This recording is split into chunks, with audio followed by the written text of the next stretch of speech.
So, you've decided to start a war.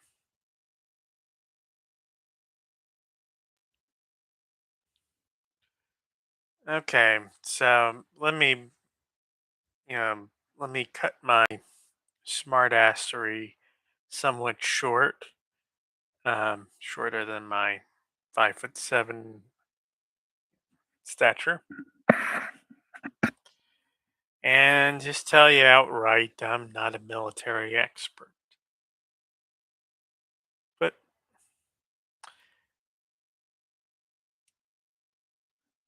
let me let me explain what my logic is based on what I've seen, based on what I've read. Some books to consult on the subject. There are, of course, von Clausewitz's On War, which is a big, thick one. But if you get through enough of it, you'll kind of get an appreciation for this thinking. Sun Tzu's On War, of course. Um, and then there is David Halberstam's The Best and the Brightest.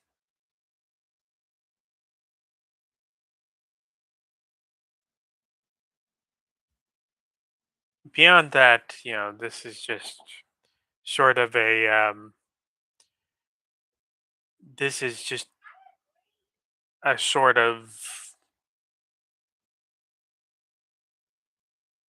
philosophical rant, and that in part is based on my experience as a writer and my training as a media artist.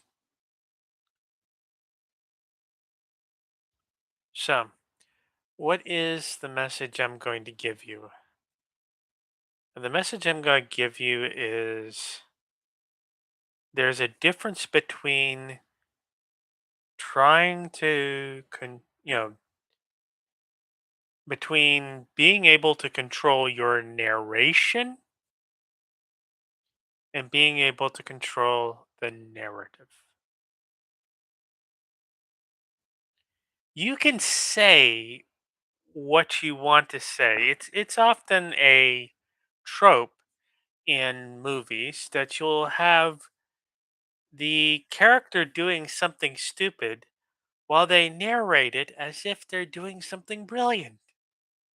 And the difference between that, the difference between how they want you to think and how you actually see them, the truth of how they're behaving, how they're acting, whether they're being cowards, whether they're being, you know, idiots, bullies, or whatever. Whether they're stealing somebody's car, like, and versus what they're telling you that they're doing. I commandeered his car, and you see the guy whack somebody across the back of the head, and then you know root in their pockets for their car keys, and then drive off their car off. Yeah, it's people are able to come to their own conclusions, and they will do so with utter disregard for what you try to paint as the narrative. So you can control the narration all you want to. You can control what you say about things, what you propagandize about things, but you can't control reality with messaging. You can control people temporarily, but as soon as those people realize that you're full of it, they're not going to do what you want them to do. But ever since the Vietnam War, the right wing in America has increasingly tried to make wars all about optics, all about their narration, what they want people to believe about war, what they want people to believe about the consequences of their policies. They want to say that they're fighting terrorism, that they're defeating it. They want to say that they're going to remake these places as democracies. But you know who's not listening to that? Do you know who's not letting the US military write that particular story in reality?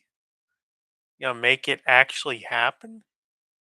Well, the people that we're dealing with over in those places. It's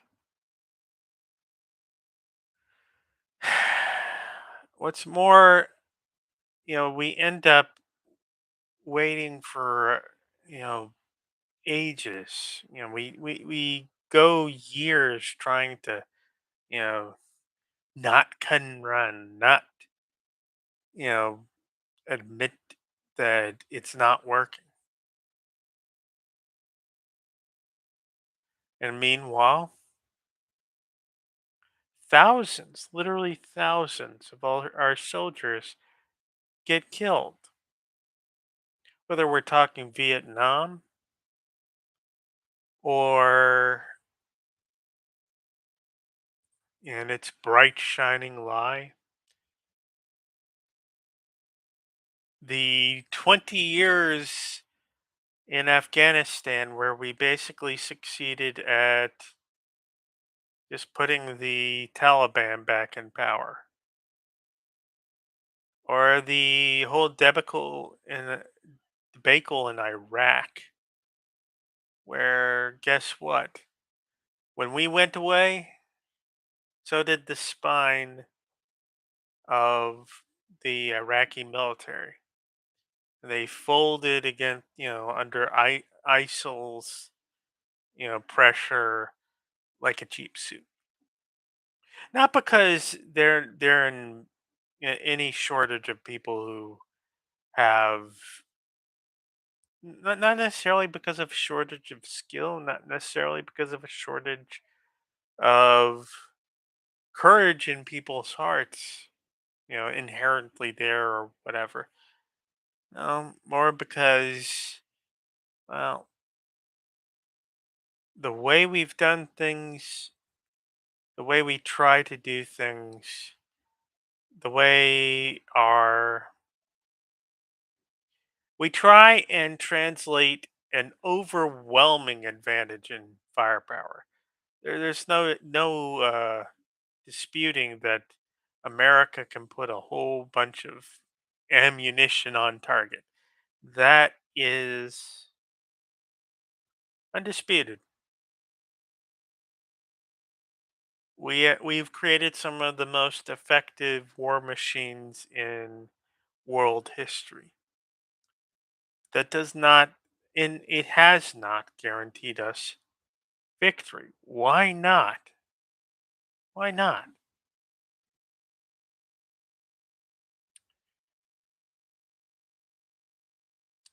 I think our basic problem is that we're confusing trying to set the narration with actually being in control of the story, the unfolding of events, the motivation of actors within those events, the way in which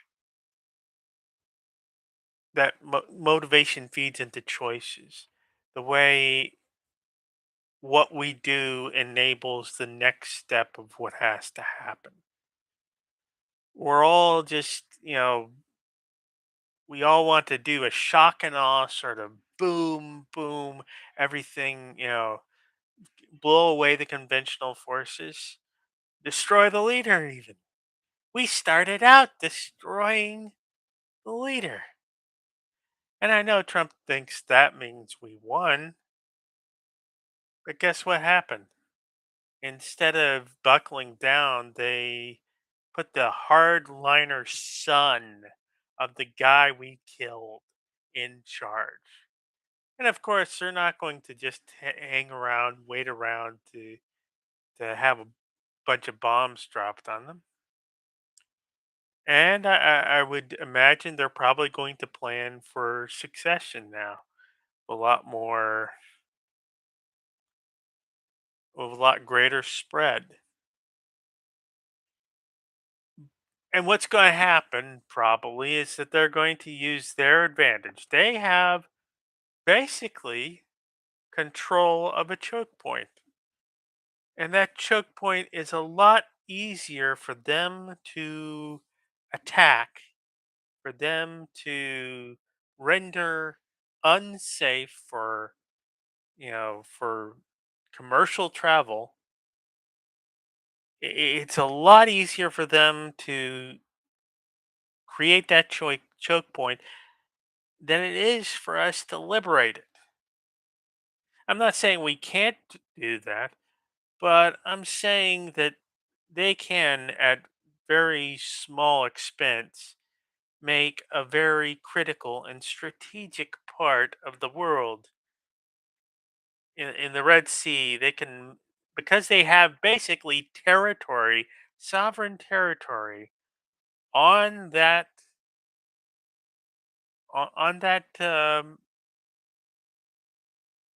on one side of that strait, the Strait of Hormuz. They can control that choke point, or at least render it uncontrollable for us, and that means we're all paying more for gas. Because guess what's at, behind that? Kuwait, the oil terminals for a lot of our allies, now they're getting starved. Now they're feeling pain. And this is where strategy comes into play. This is where von Clausewitz will be talking about how Iran is trying to destroy our forces. Now you're saying, how can Iran destroy our forces? Well, when he talked about the destruction of forces, the physical destruction of forces was only one element of it. It was only one element of it. You see, you can destroy forces by eliminating their supplies. If your soldiers run out of ammunition, what are they going to do? You can destroy their ability to be an effective fighting force by destroying their ability to perceive events around them, destroy their ability to observe, destroy their ability to react to events that they ought to react, like, say, an army sneaking past them. If you can conceal an army sneaking past them, then you've destroyed the value of the force sitting there that's supposed to see those people coming through and stop them. But in essence, you're trying to defeat. You're not simply trying to destroy. I mean, yeah, Hollywood loves to create these battles where basically it's two forces clashing, everybody pairs off, and one side gets completely slaughtered, and the other side, you know, raises their weapons and in celebration. Yay, we've won! But that's not how wars actually typically went. There were times, yes, um, when armies got completely annihilated, but more often than not, they would back off. They would retreat from the battlefield. They would yield, or they would seek terms or something else like that. Because you know what? It's not that easy to reconstitute an army once you've just, it's not that easy to, these things aren't easy to reconstitute as, Hollywood or a video game might be able to reconstitute them. Um, these things have to be cultivated. I mean, this is part of the problem with, say, the Iraqi army is that we basically disbanded the army, disbanded the police forces. Oh,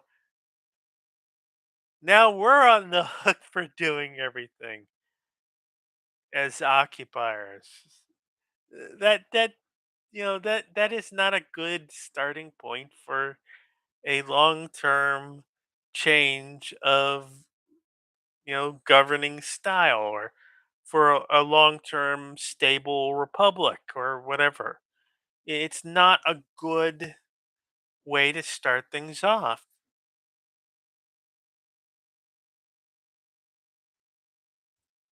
We get too obsessed about, trying to defeat our enemy, and by denying them the ability to, you know push us off their land or whatever. Like in Vietnam, we basically propped up the South Vietnamese forces, and when we stopped doing so, when they had to fight on their own, they had very little experience doing that. They didn't have half the drive to do that. They were folded. They were just run roughshod over by other soldiers who are much more, motivated, who had a whole bunch of things on their side. And that's one of the mistakes that Trump has done outright. Just going it alone and ordering our entry into a war without gathering public support for it, even. He didn't even sort of, drum up support among the MAGA to, that, oh, we need to do this. We need to, engage in this war to protect the homeland, and so on and so forth. He didn't put out evidence that there was going to be some sort of imminent attack, which might have actually done something to build up support, at least among his own people. Instead, he just orders it because he wants to be commander in chief. He wants to be the powerful one.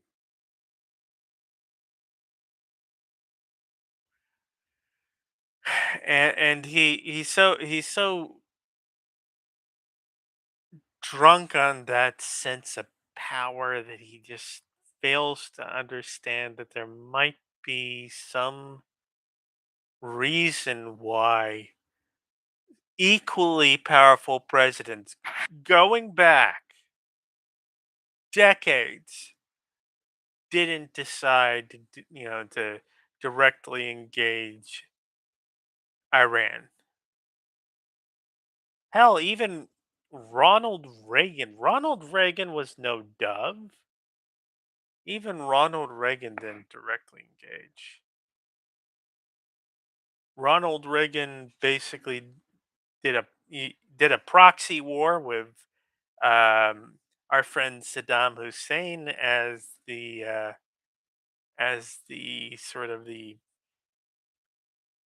our end of the proxy, and with Iran being supported by, guess who? The Soviet Union at the time. And there were a whole bunch of different things. There were, like the bombing of the Beirut,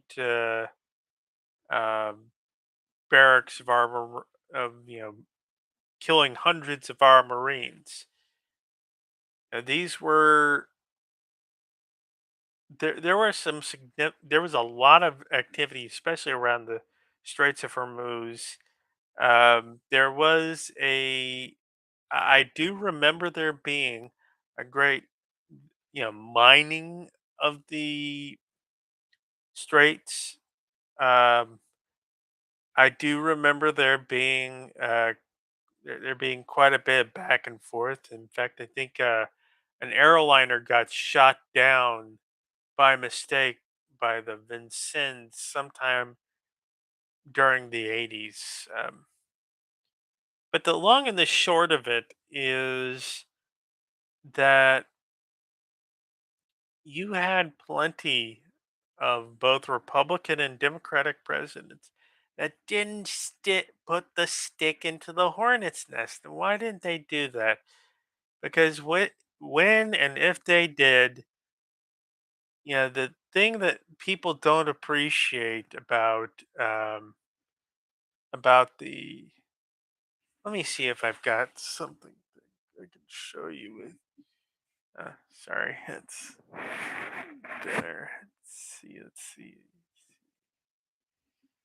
Uh, okay. That's my iPhone. Let's see. Let's see. We're going to bring up Iran.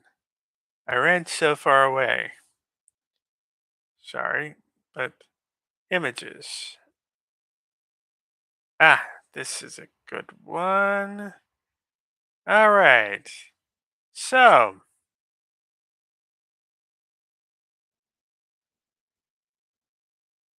okay. That is Iran. What is the Straits of Hormuz? That is the Strait of Hormuz. And that why is it so important that we get past the Strait of Hormuz? Well, let's bring that up again and let's first zoom in on what's at the where the Persian Gulf. What's at the far end of the Persian Gulf.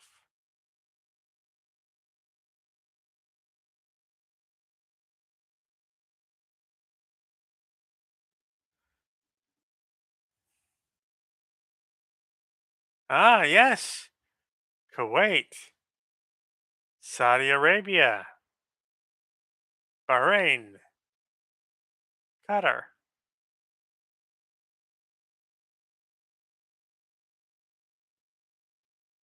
I think the United, yeah, and but oh, and of course the United Arab Emirates, which includes, of course, Dubai. So focus here. Okay,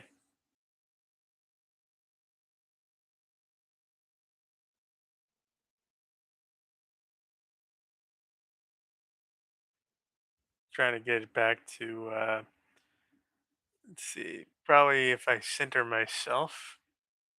Um, I center myself, it might decide to focus on me again. Well, whatever. But the idea there is Strait of Hormuz, let me show you again, is right here. See that?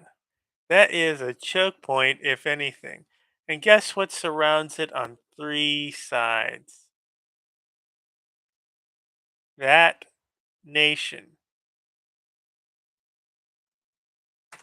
Iran surrounds the Strait of Hormuz on three sides. You cannot create a more perfect choke point in Iran's favor. But did anybody think about that before they decided to start a war with Iran? No, they did not. Or if they did, they just said, well, it's acceptable. And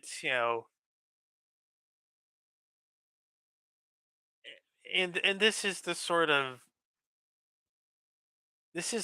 problem that you get when you put a man in charge of our forces who just simply does not understand that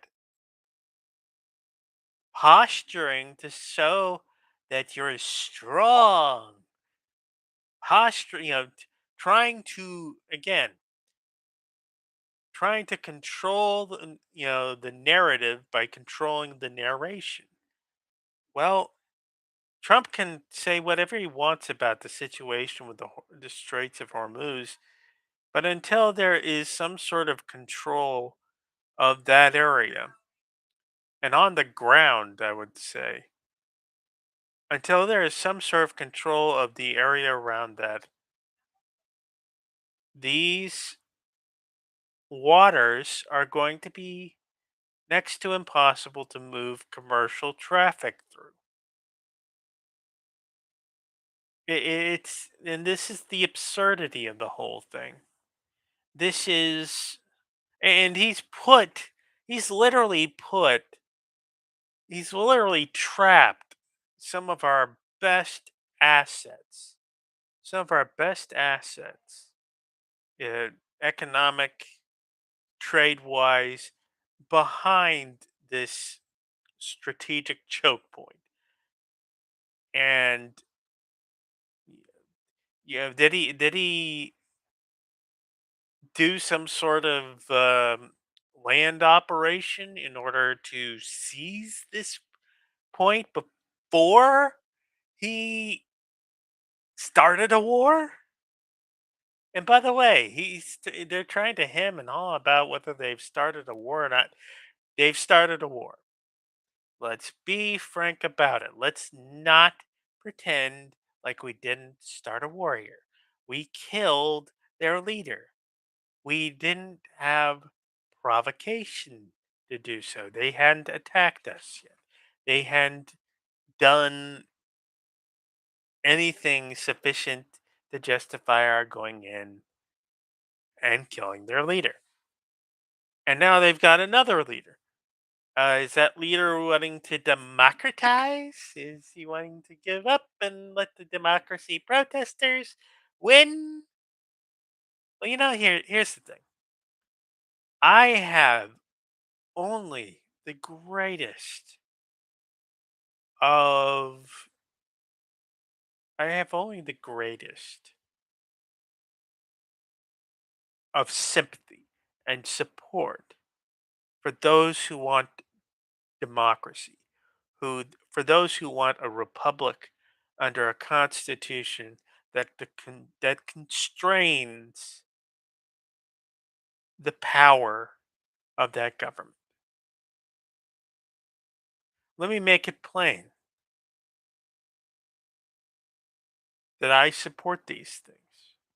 It's part of why I support Ukraine's right to exist.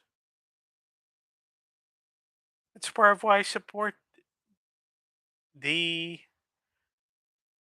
It's part of why I don't support. Yeah, it's like we're asked in this day and age to kind of choose between supporting the Palestinians and supporting the Israelis, and the idea that it's one or the other, that's not that will never be conducive to peace, because for one or the other to win totally, one of them has to lose totally, and that's just simply not, you know neither side will want to do that. So again, we're presenting ourselves here with choices, with demands, with whatever, that we don't have the means to actually attain without sacrificing something we'd rather not sacrifice. And this is sort of what bugs me about the dialogue about things like what Biden did with Israel and everything. The whole thing about, okay, we're just going to we're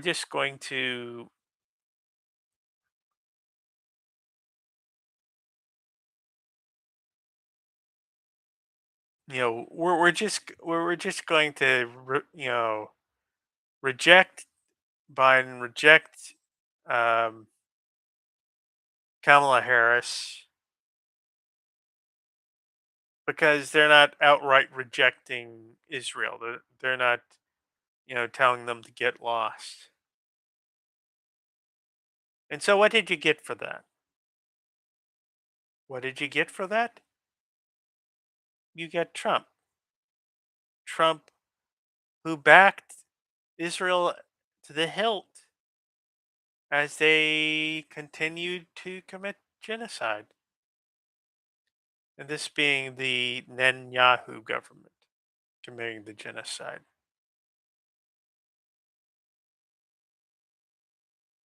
This is where you get into trouble trying to win the little battles, political, military, trying to win the little battles and thinking that winning the little battles wins everything, wishing that that wins everything. When the reality is, you have to win the. I mean, when I have a character in a story of mine who needs to meet a goal, in order to have a believable story, in order to create a narrative, not just narration, that gets that character from, you know, not having achieved their goal to achieving their goal, I have to navigate that character through all kinds of different practical problems and give, if not realistic, then acceptable acceptable sort of routes, paths through which that character can finally win. Now, what happens in a story, that's made up, that's me often setting the consequences, the writer. And the same thing happens in lots of stories. But if we're talking something real, if we're talking about creating a real sequence of events, of unfolding a plan that actually works, then the most important thing is to understand how one thing folds into another, how one goal enables you to fight for the next goal. So, if we were wanting to permanently depose the if we were wanting to permanently depose the ayatollahs as a governing force, it's not so simple as we beat the crap out of the um, ayatollahs and suddenly the other people are finally able to rise up and defeat them. No, it's not so simple as that.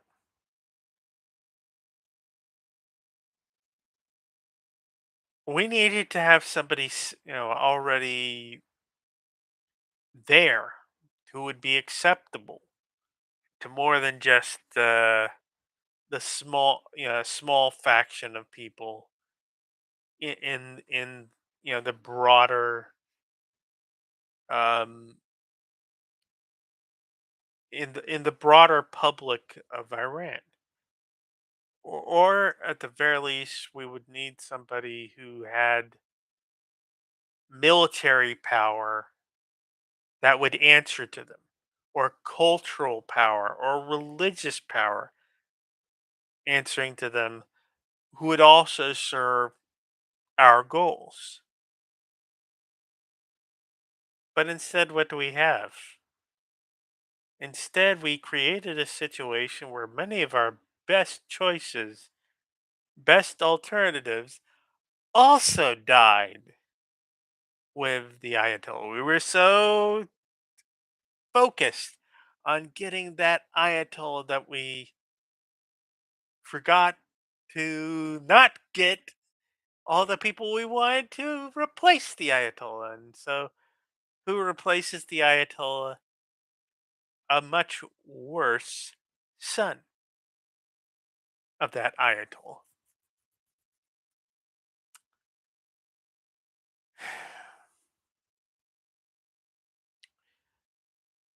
This is part of why Trump's administration is about instant gratification for his followers. That is the drug he mainlines them with. So taking out the Ayatollah is certainly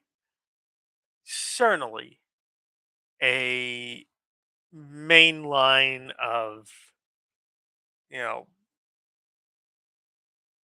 yeah, it's a main line of, you know, whatever drug you might be thinking of, cocaine or heroin or whatever, guaranteed to give them a high, guaranteed to, let them,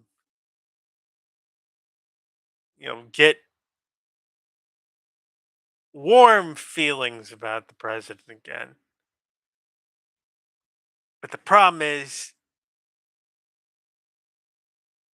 it doesn't, the high doesn't sustain, especially when you have to deal with the realistic aftermath.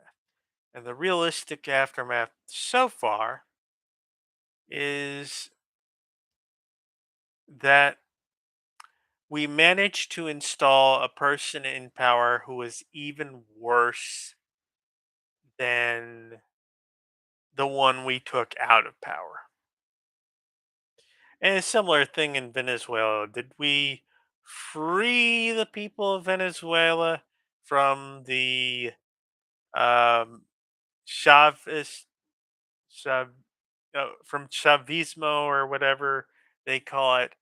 No, we just merely ended up putting one of his vice president or some other junior official in charge, and so it still remains underneath that, entirely wasteful and incompetent administration. The promised transition did not occur.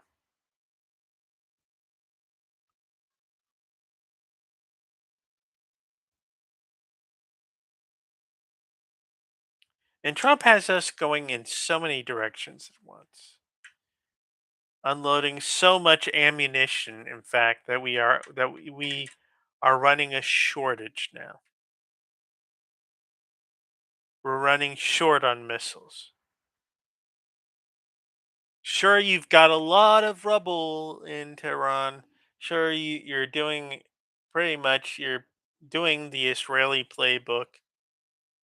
But what's the point after that? You can create a lot of rubble, kill a lot of people. That's probably going to undo a lot of the goodwill you might have gained by destroying the Ayatollah. You know, nobody's thinking ahead. Nobody's thinking about what they might want to cause to happen, not what they think they're doing by doing a certain thing. You cannot magically make a whole nation of people who have, for the last, you know, 46 years, 47, who have for that time basically had an authoritarian government. You can't just suddenly magically wave a magic tomahawk missile one, aloha mora, boom, and get a successful republic growing up of its own accord. Nobody really planned this out as anything else but an assault, a waste of ammunition that ultimately backfired on just on the whole region. The whole region thinks we're incompetent now, and they're right. They're right that we're incompetent.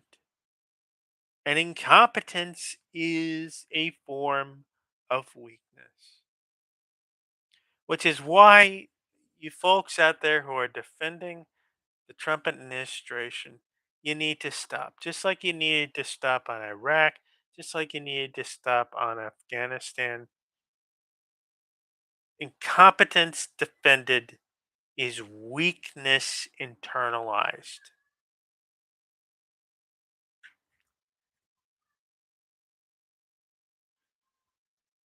So I think I've spoken my piece here, but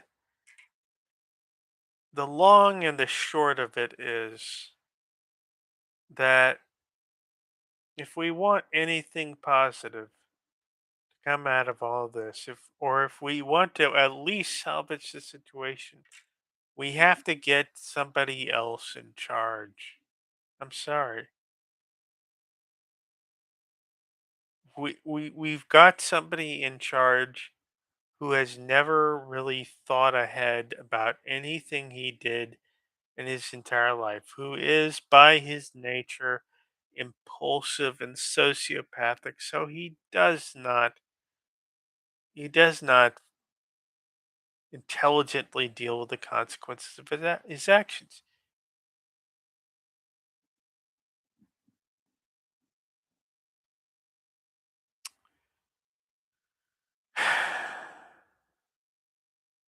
His illegal